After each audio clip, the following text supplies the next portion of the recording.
Good morning students.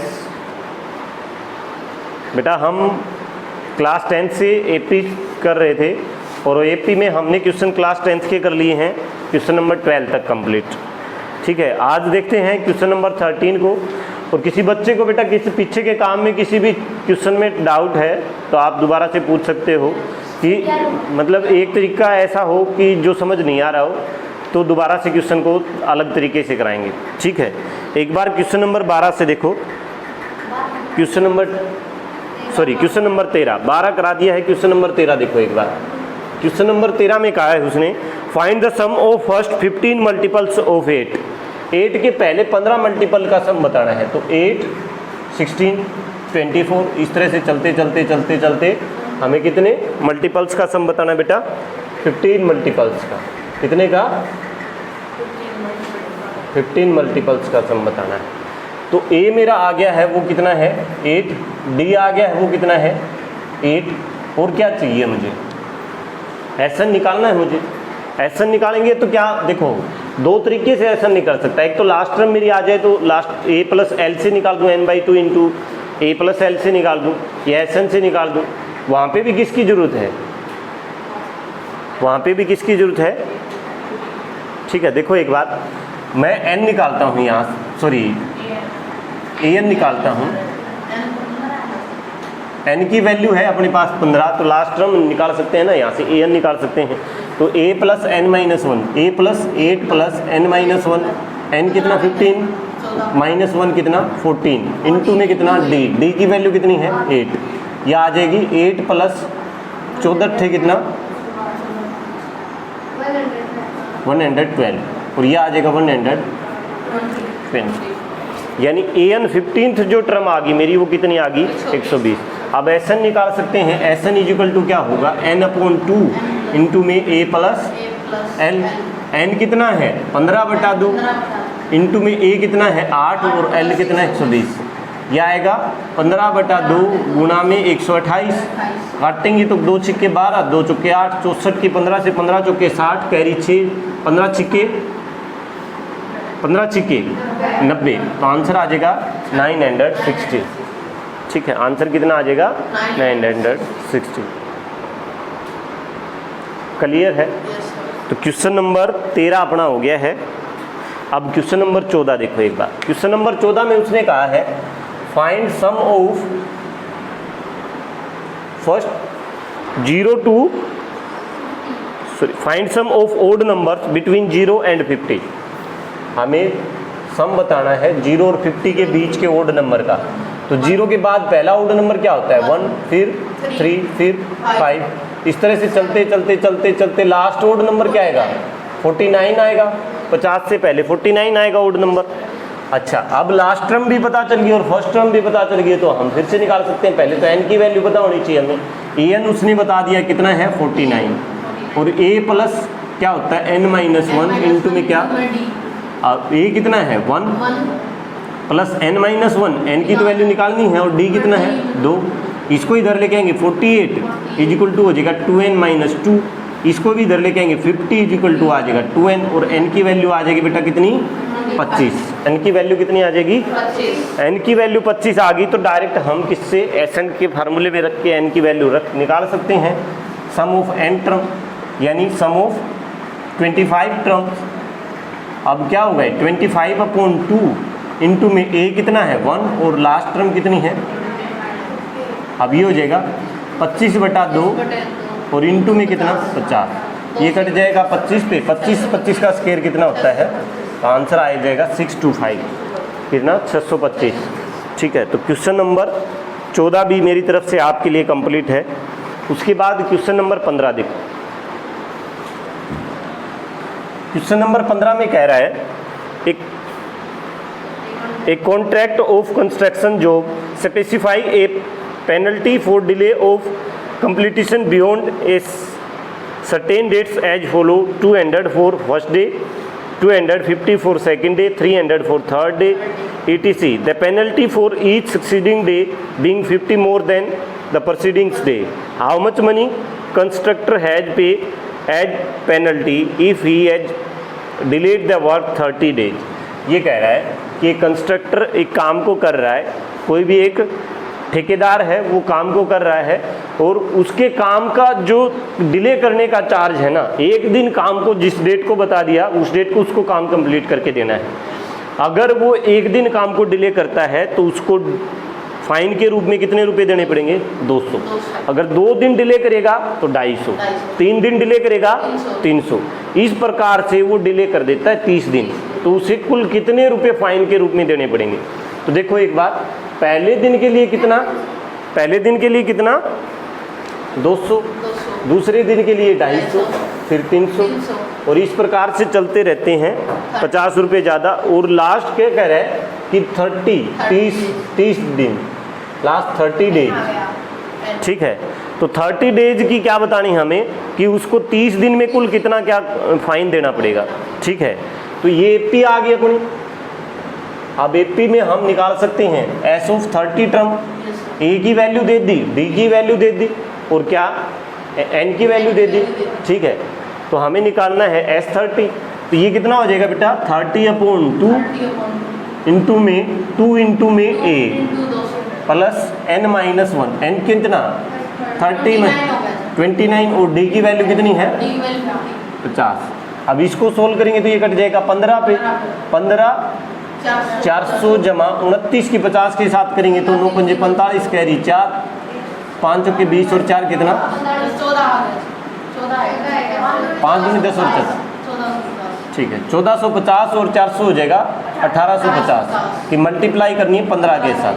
यह आ जाएगा 15 0 0, 15 पंजे 75, कैरी कितना? 7, 15 8 कितना? 120 और 7 कितना? 127, कैरी कितना? 12, 15 और 12 कितना?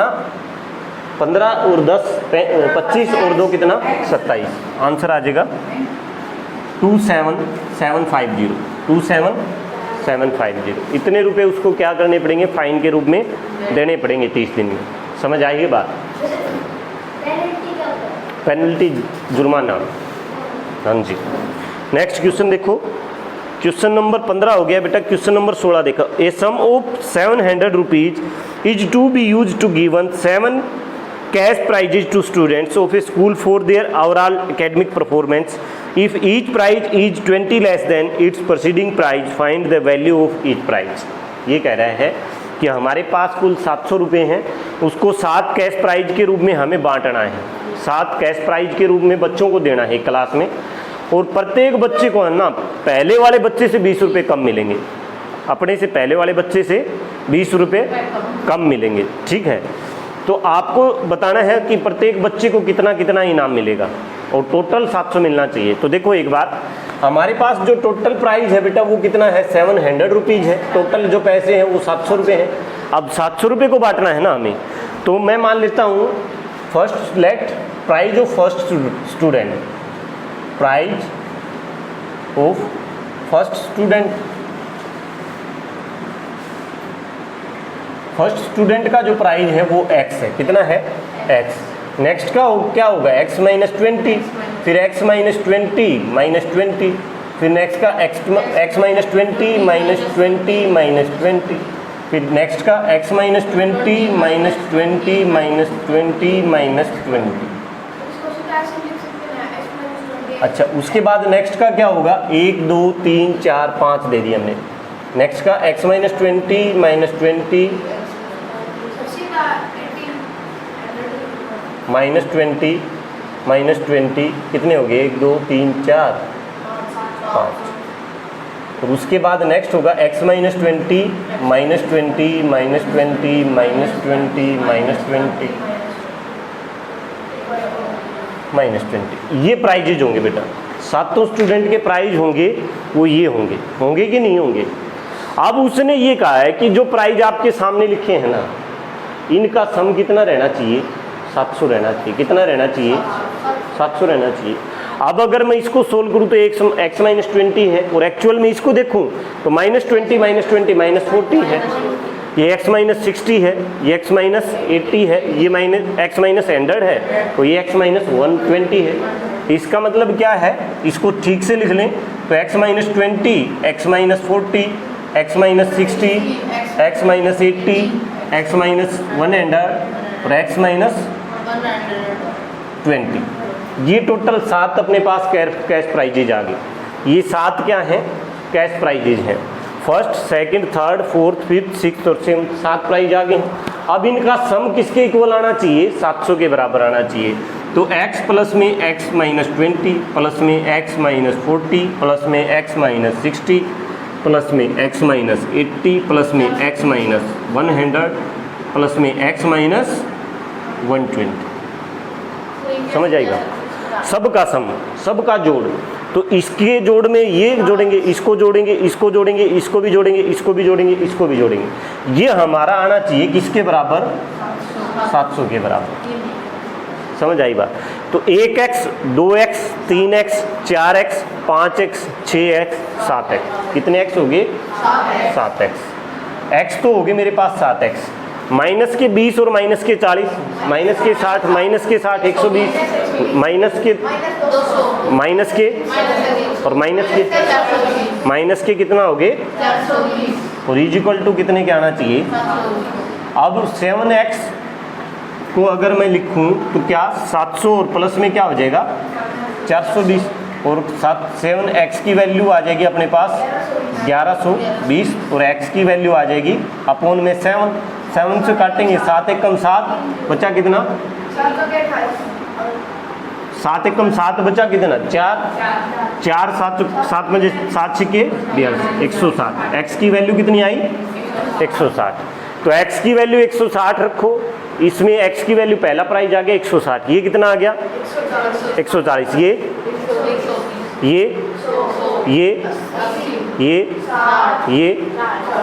ये प्राइज आ गई और सबका सम भी कितना आ गया? 700 आ गया। तो हमें प्राइज निकालने हैं तो x की जगह पे रखेंगे बेटा 160, सेकंड x 160 माइनस 20 यानी कितना? 140। नेक्स्ट x माइनस 160 माइनस कितना? 40 कितना करेंगे? 120। उसके बाद 160 माइनस कितना?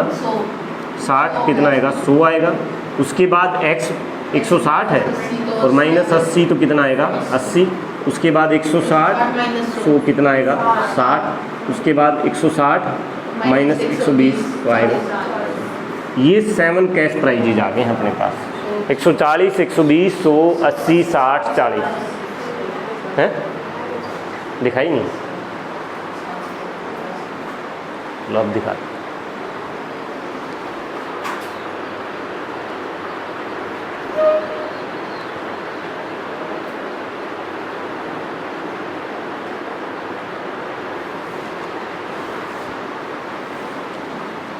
तो ये अपने पास कैश प्राइजेज आ गए बेटा 7 स्टूडेंट्स के। ठीक है, अब उसके बाद नेक्स्ट क्वेश्चन देखो, question number 17, question number 17। In A school students thought of planting trees in the ground the school to reduce air pollution. It was decided that the number of trees that each section of each class will plant will be the same as the class in which they are studying. Example, section of class first will plant 1 tree, a section of class second will plant 2 trees, and so on till class 12. There are 3 sections of each class. How many trees will be planted by the student? देखो एक बार, उसने कहा, समझने का question है बेटा, बस कहानी दे रखी और कुछ नहीं है, कहानी को समझो, क्वेश्चन आसान है, कुछ भी नहीं। उसने कहा है कि एक स्कूल में कुछ बच्चे हैं, वो एयर पोल्यूशन को कम करने के लिए क्या कर रहे हैं? एयर पोल्यूशन को कम करने के लिए पौधे लगा रहे हैं।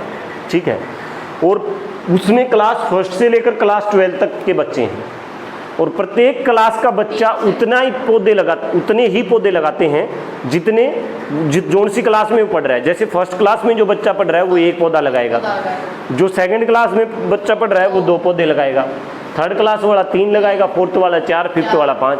ठीक है, ऐसे लगाएंगे। लेकिन प्रत्येक क्लास के 3 सेक्शन हैं, प्रत्येक क्लास के 3 सेक्शन। तो जैसे मैं कहूँ फर्स्ट क्लास के सेक्शन हैं A, B और C, 3 सेक्शन हैं, और ये भी 1 लगाए, ये भी 1 लगाए, ये भी 1 लगाए, तो फर्स्ट क्लास ने कुल कितने पौधे लगाए? 3। इसी प्रकार से सेकंड क्लास के कुल सेक्शन है 3 और सेकंड वाला कितने लगाएगा? 2 और सेक्शन है कितने? 3। तो ये भी कितना लगाए? 2 प्लस ये भी 2 और प्लस भी ये 2। अब 3 क्लास वाले, क्लास थर्ड वाले कितने पौधे लगाएंगे? 3 और सेक्शन कितने हैं 3, तो ये भी 3 लगाएंगे, ये भी 3 और ये भी 3, तो 3 + 3 + इस प्रकार से प्रत्येक क्लास इस तरह से पौधे लगाती रहती है। समझ आई बात, क्लास 12 तक।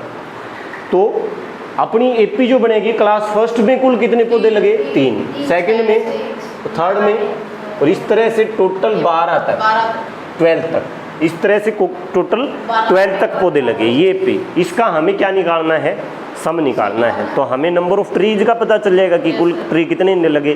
तो देखो एक बार हमें पता चल गया A = कितना बेटा 3, D = कितना है 3। अच्छा, उसके बाद SN निकालेंगे S12, तो ये हो जाएगा 12/2 इंटू में 2 इंटू में A की वैल्यू कितनी 3 प्लस n - 1 12 - 1 11 इंटू में D की वैल्यू कितनी है 3, ये हो जाएगा कितना 6 पे कट गया, 6 इंटू में 6 प्लस 33 और 6 कितना बेटा 39 और इंटू में कितना 6, तो 9 तिया कितना 9 6 कितना 54, कैरी कितना 5, 6 तिया कितना 18 और 5 कितना 23, तो आंसर आ जाएगा 234। टोटल नंबर ऑफ ट्रीज जो लगेंगे क्लास 12 तक, total number of tree planting by student up to class 12 is 234। कुल कितने पौधे लगेंगे, कितने पौधे प्लांट हो जाएंगे 234 पौधे प्लांट हो जाएंगे क्लास 12 तक। ठीक है, तो क्वेश्चन नंबर 17 भी आपके लिए कंप्लीट है मेरी ओर से। किसी को कोई समस्या है, कोई परेशानी है तो बताओ। कोई समस्या नहीं है, पक्का? तो क्वेश्चन नंबर कितने रह गए हैं क्वेश्चन? एक ही क्वेश्चन रहा है, एक्सरसाइज में एक नहीं रहा है। कितने क्वेश्चन रह गए? अच्छा, 3 क्वेश्चन और रह गए हैं।